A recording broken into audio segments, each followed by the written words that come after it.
is happening, Magnusites? What is happening? It's like I see the drinker like this. I haven't watched anyone's review on this movie yet. I usually, after doing my review, after watching a movie, I go and check a few people's channels. And usually have to wait for the drinker because he always seems to see movies after me. I don't know if it's a Europe thing when it's released or he just goes to see it when he feels like it. You know what I mean? But anyway, I've heard that some people are liking this, but I've heard it's being also destroyed at the box office too. This is when I'm scrolling. Sometimes I'll just see people's titles and I'm like, oh, it's being destroyed. But I'll look at my comments. Oh, you're the only reviewer that didn't like it.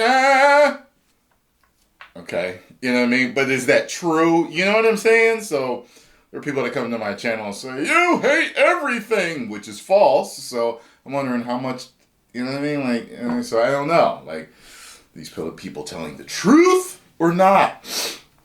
But I'm always eye to eye with the drinker for the most part on movies. So let's see what he thinks. Get over there and subscribe. Tell him Tyrone Magnus sent you. And let's get there. You know, when it comes to modern entertainment, I generally find it useful to go into things with suitable expectations. It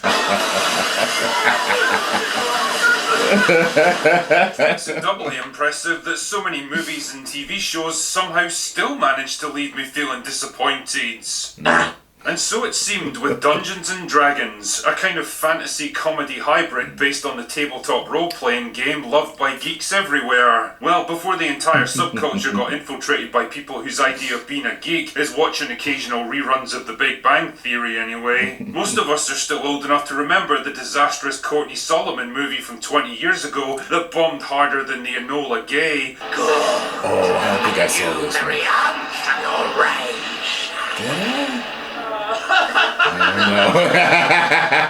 And the fact that the film's trailers and promo campaign made it look like Lord of the Rings made by Taika Waititi didn't exactly help. Not to mention a writing team who openly admitted that they enjoyed emasculating their male leads in order to push female characters to the forefront, a decision which has officially gone down in history as one of the dumbest things that any person could ever say when trying to promote their movie to a predominantly male audience.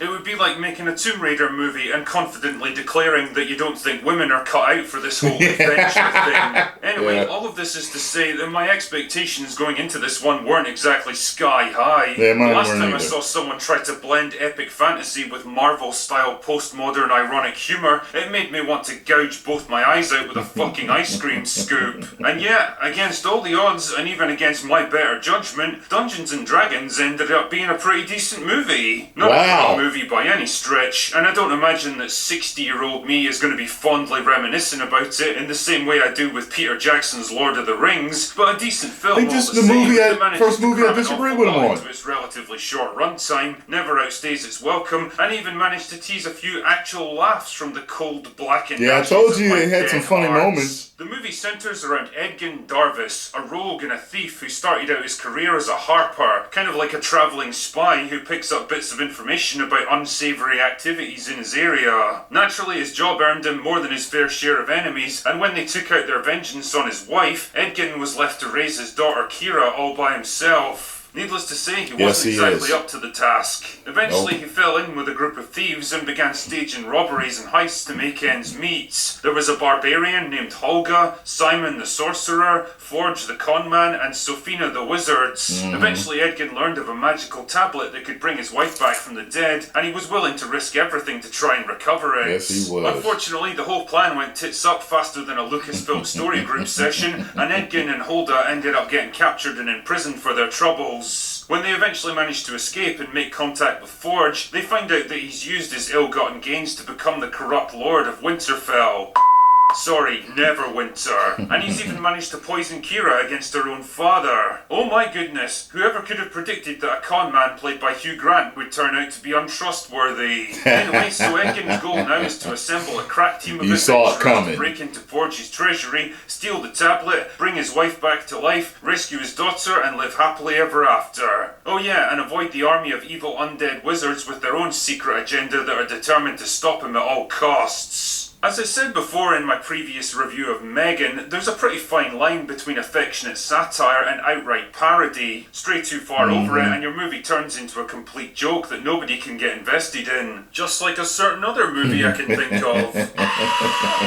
The thing is, Dungeons and Dragons mostly manages to stay on the right side of the line, poking fun at the cliches and conceits of the fantasy genre, like how you can't just use magic to conveniently overcome every problem that gets in your way, but it never really comes across as mean-spirited or mocking. It's more like a playful homage to the tabletop game, working in so many of the elements but having a bit of fun with them at the same time. And the central storyline about a flawed but fundamentally good father trying to redeem himself, reconnect with his estranged daughter and find a way to save the love of his life is something that you're absolutely encouraged to take seriously. The script touches on tried and tested themes of friendship, loyalty, self-sacrifice and overcoming personal weakness, and explores them in a like her axe when she got that upgrade at the end of the characters and what they stand for. I fell asleep. Basically what I'm saying here is that Dungeons and Dragons tells a serious story in a tongue-in-cheek way, using humour to balance out the more serious moments but never letting it overwhelm them. I mean, that's not to say that it works flawlessly or anything. Plenty of the jokes land just fine, but others come across as kind of lame and forced, like the movie's trying just a bit too hard to make you laugh along with it.